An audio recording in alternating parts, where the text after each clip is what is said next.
Kit मामला रे राज्य सरकार विभिन्न प्रकार पदक्षेप ग्रहण करिसेंती।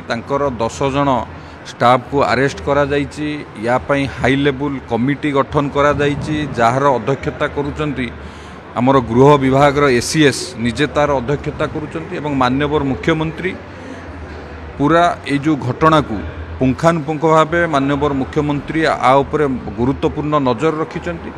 एवं आपण जदि देखिबे ओडिशा सरकार आम राज्य सरकार सबु बेले ये घटना को लेकिन बारंबार ये घटना उपरे तदंत करिबा बारंबार रिव्यू करिबा ये घटना उपरे जारी रखिचंती। तांकर किटर प्रतिष्ठाता जे तांको भी मध्य डका जाई तदंत करा जाइछि।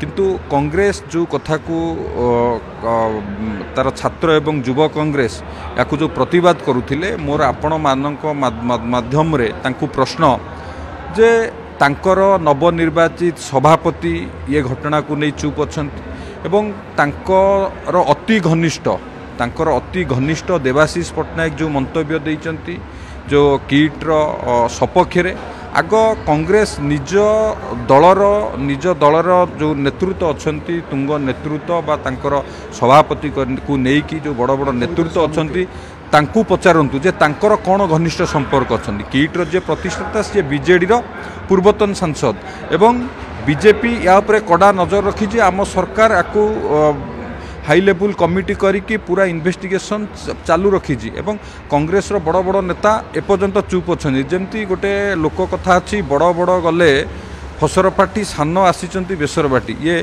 कांग्रेस रो प्रमुख नेतृत्वंकर कौन ये विषय रे तांकर स्टेटमेंट दबार नहीं नीरव थिबा बेले तांकर युव छात्र आकु नहीं राजनीतिकरण करुचंती। ये एक हास्यास्पद कथा आकु गुरुतर सह राज्य सरकार नहीं माननीय मुख्यमंत्री निजे आकु अनुध्यान करुचंती। आपई उच्चस्तरीय कमिटी गठन करा जाइछि। राज्य सरकार आकु नहीं कि अत्यंत सीरियस अछंती संवेदनशील अछंती एवं ये सब घटना को राजनीतिकरण न करा जाऊ। कांग्रेस आग निजे करिथिबा पाप को आग अनुध्यान करू एवं तांको दलर नेतांकर तांको जो किट सहित कौन संपर्क अच्छी कहीं से स्टेटमेंट दौना एवं अति घनिष्ठ तांको नवनिर्वाचित सभापति सी तांको सपक्ष बाहरी कांग्रेस आग से घटना को आग कांग्रेस युव छात्र कांग्रेस ताकू तर्जमा करते। जो कथा कहु भारतीय जनता पार्टी किसी मंत्री एमएलए लोक संपर्क चाकरी कर देखु ये सरकार है लोकंकर सरकार। ये सरकार रे दुर्नीति को बर्दाश्त करा जीवनी।